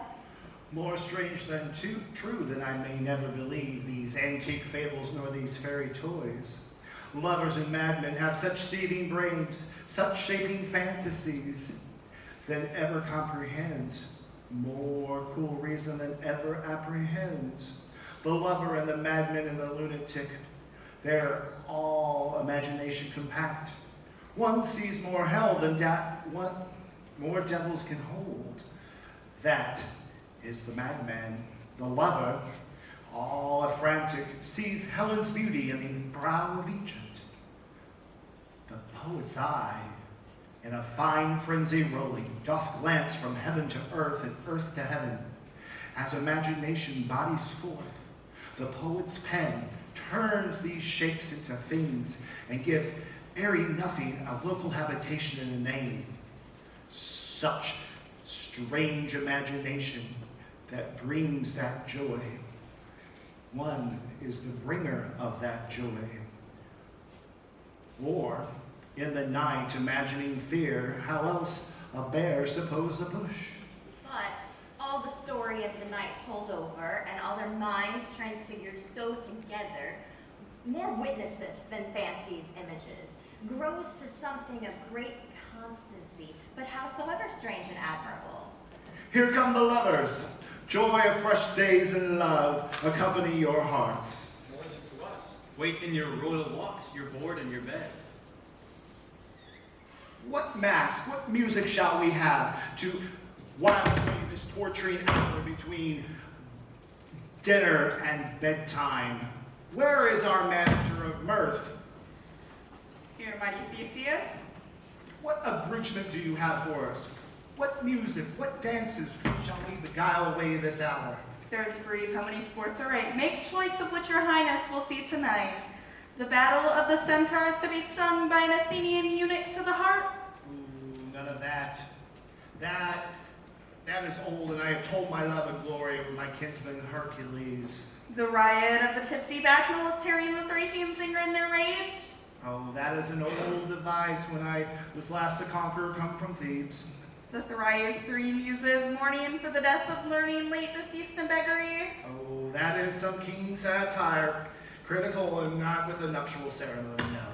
A tedious brief scene of young Pyramus and his love Thisbe, very tragical mirth. Merry and tragical, tedious and brief. Well, that is some hot ice and some strange snow. No. What else do you have this discordant for our convoy?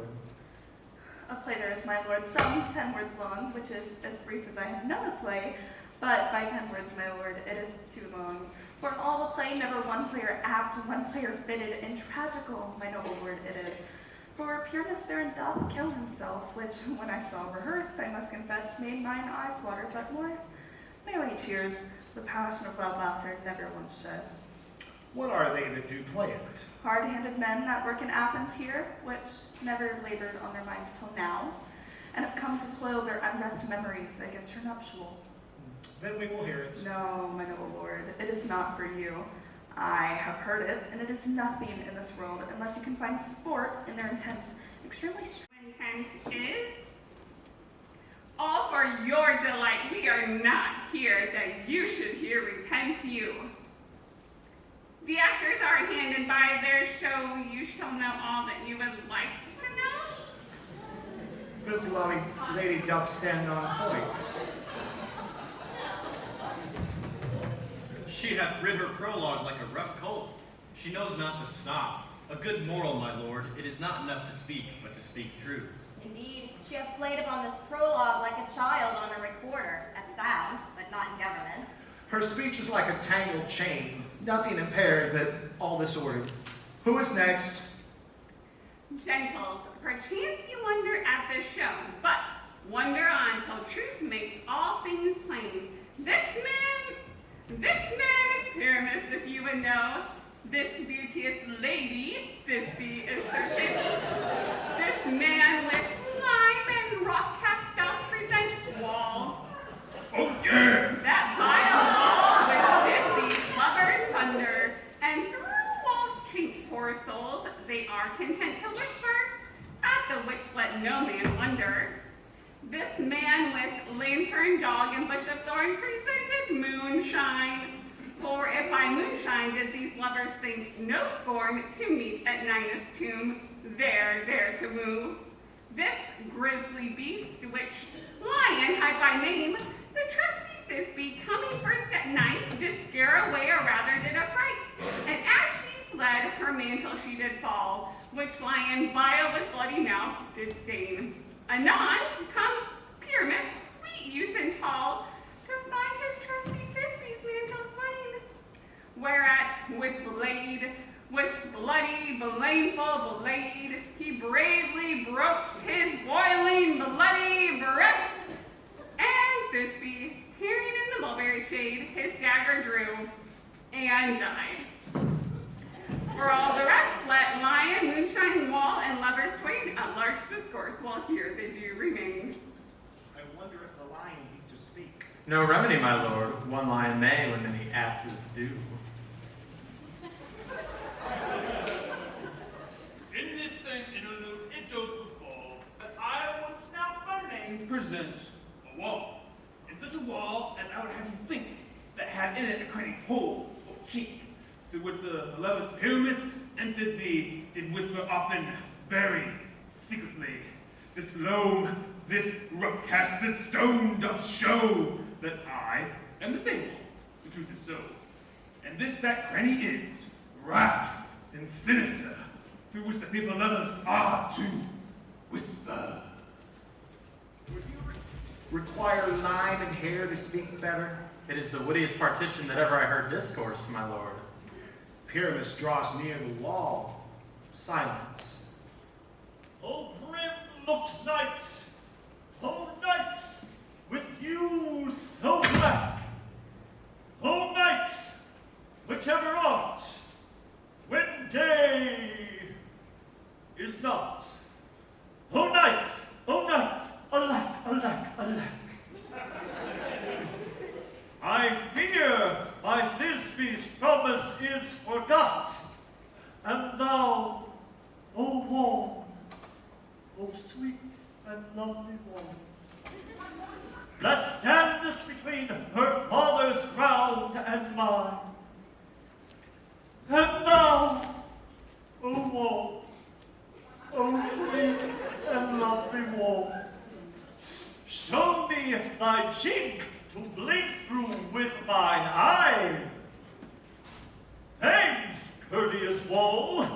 So shield thee well for this. But what do I see? No, this do I see. Oh, wicked wall from hope I see no bliss. Cursed be thy stones for thus deceiving me. Oh. Curse again. No, in truth, sir, he should not. Deceiving me is Disney's cue. She is to enter now, and I am to spy her through the wall. You shall see it will fall past my children. Oh, yonder she comes. Oh, often I've heard my moans for parting my fair careless name. My cherubims often kiss thy stones as the lion hand that up to thee. I see a voice. Now will I to the chink to spy, and I can hear my Thisbe's face. Thisbe?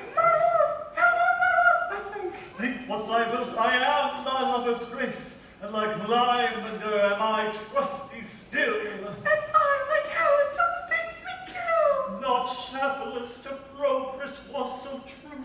As Shafalus to Procris, I to you. Oh, kiss me through the hole of this vile wall.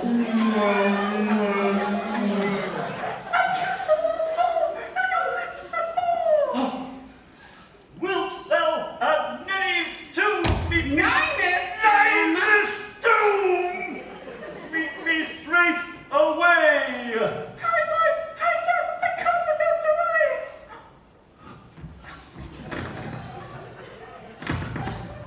Thus have I wall discharged so, and thus being done, away wall doth go.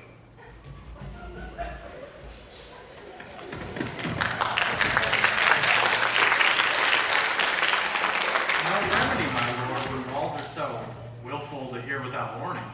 This is the silliest stuff that ever I heard.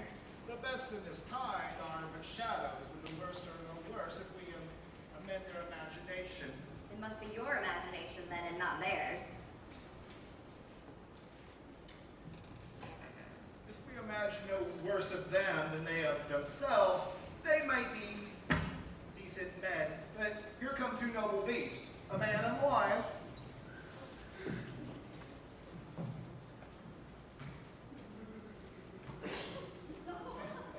Use ladies whose gentle hearts do fear the smallest monstrous mouse that creeps on floor may now perchance tremble and quake when lion rough and wildest rage doth roar. And no, I as snug rejoiner am lion's spell nor lion's dam, for if lion it should come in strife into this place, 'twere a pity on my life. A very gentle beast and of good conscience. The very best of the beasts, my lord, that ever I saw. This lion is a very fox for his valor. True, and a goose for his discretion. Not so, my lord, for his valor cannot carry his discretion, and the fox carries the goose. His discretion, I am sure, cannot carry the fox. If it is well, leave it to his discretion, and let us listen to the moon. This lanthorn doth the horned moon present. He should have worn the horns on his head. No, he is no crescent. His head horns are invisible within the circumference.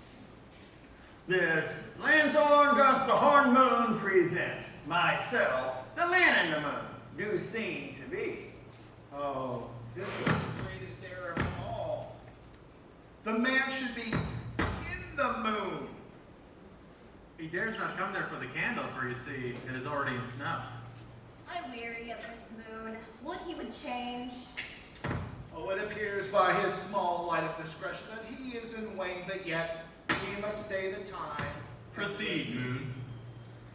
All I have to say is to tell you that this lanthorn is the moon. I, the man in the moon. This thorn bush is my thorn bush, and this dog is my dog. Why, all these things should be in the lanthorn, for all of them in the moon. But silence. Here comes Thisbe.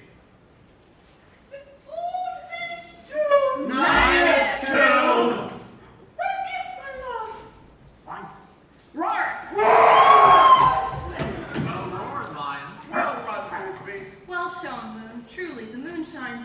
grace. Well-moused lion. And then came Pyramus. And so the lion vanished. Sweet moon, I thank thee for thy sunny beam. I thank thee, moon, for shining now so bright. For by thy gracious gold and glittering gleams, I trust to take of truest Thisbe's sight. But stay, O light, but mark, poor night, what dreadful dole is here? Eyes, do you see? How can it be?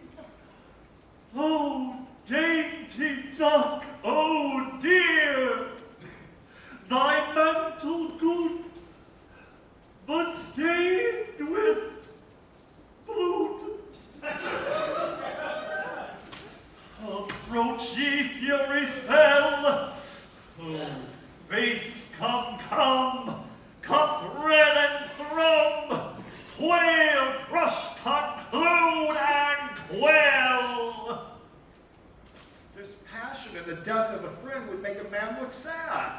True my heart that I pity the man.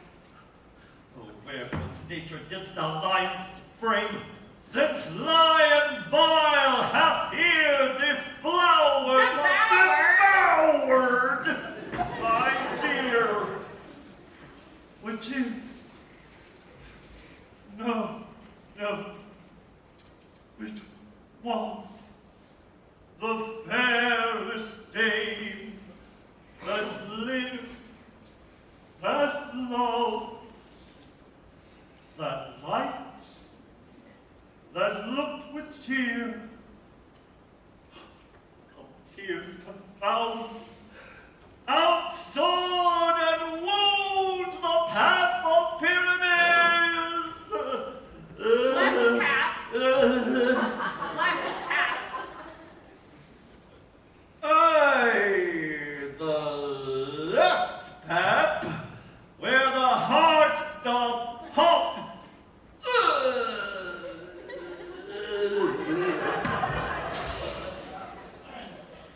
Thus die I, thus.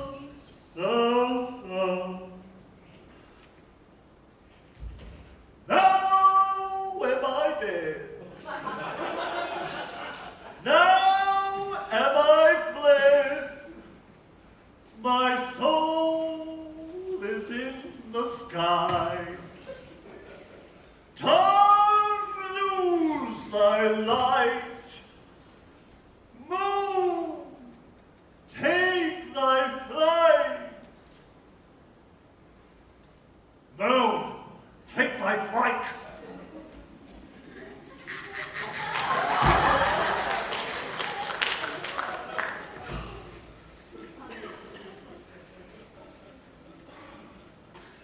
Now die, die, die, die.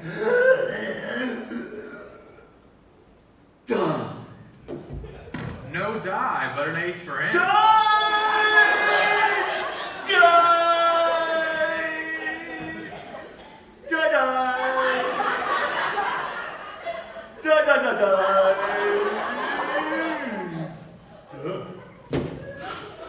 No die.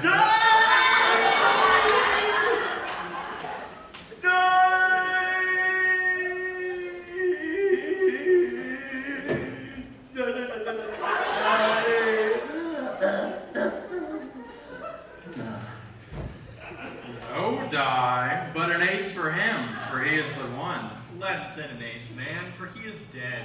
He is nothing. How chance moonshine is gone before Thisbe returns to find her lover? She will find him by starlight. Here she comes, and her passion ends the play. Methinks she should not use a long one for such a Pyramus. I hope she will be brief. A mote will turn the balance. Which Pyramus, which Thisbe is the better? He for a man, God warrants us, she for a woman. God bless us. She hath spied him already with those sweet eyes.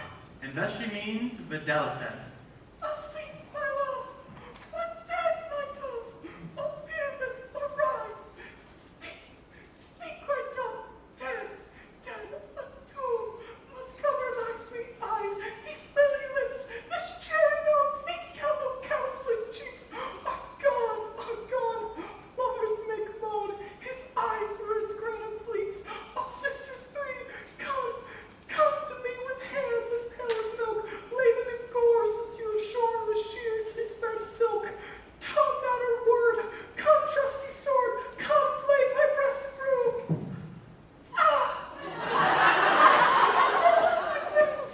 Thus is the end. Adieu.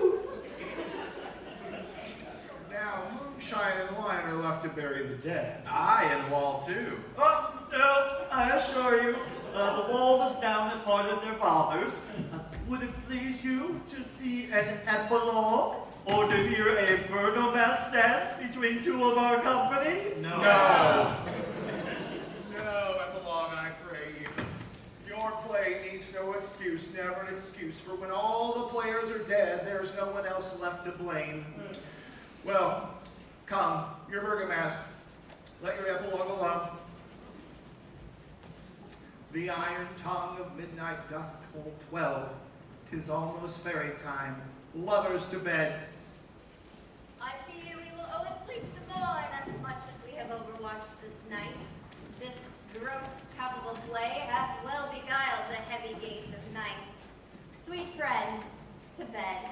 A fortnight have we to hold in solemnity these new revels and jollity.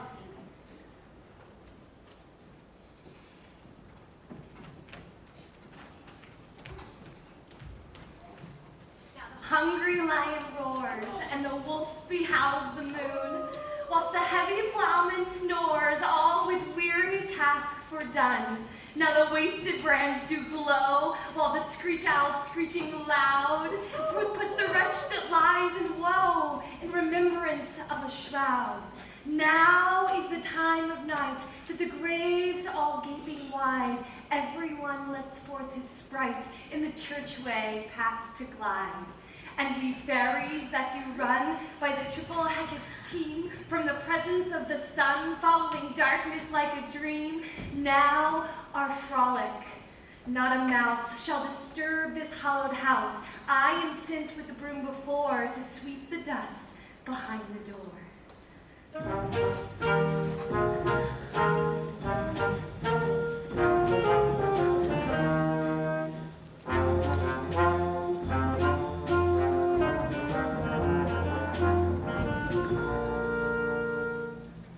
Through this house give glimmering light, by the dead and drowsy fire.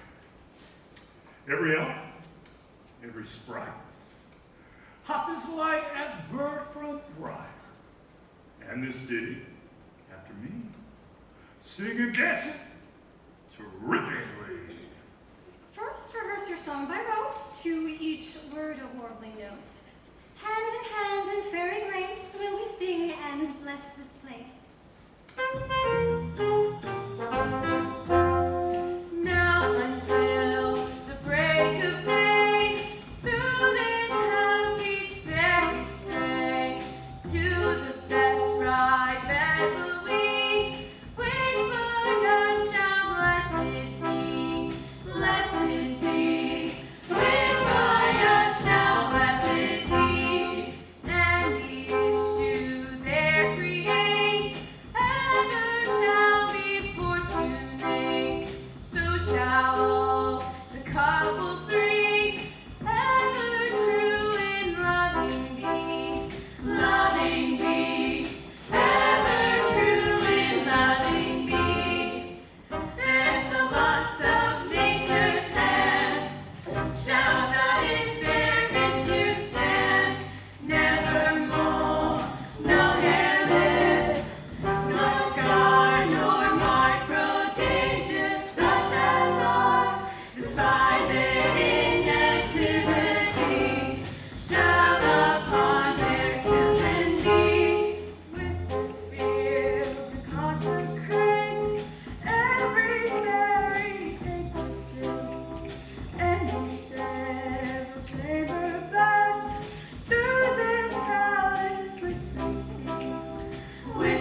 trusty rest. Strip away, make no stay.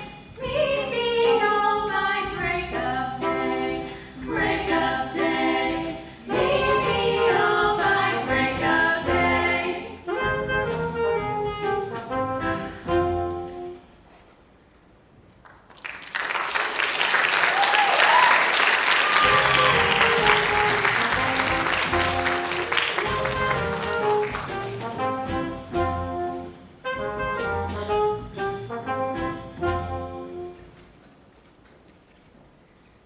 If we shadows have offended, think but this, and all is mended. That you have but slumbered here, while these visions did appear. And this weak and idle theme, no more yielding, but a dream. Gentles, do not reprehend. If you pardon, we will mend. And as I am an honest puck, if we have unearned luck, now to scape the serpent's tongue, we will make amends ere long, else the puck a liar call. So good night unto you all. Give me your hands, if we be friends, and gentle Robin shall restore amends.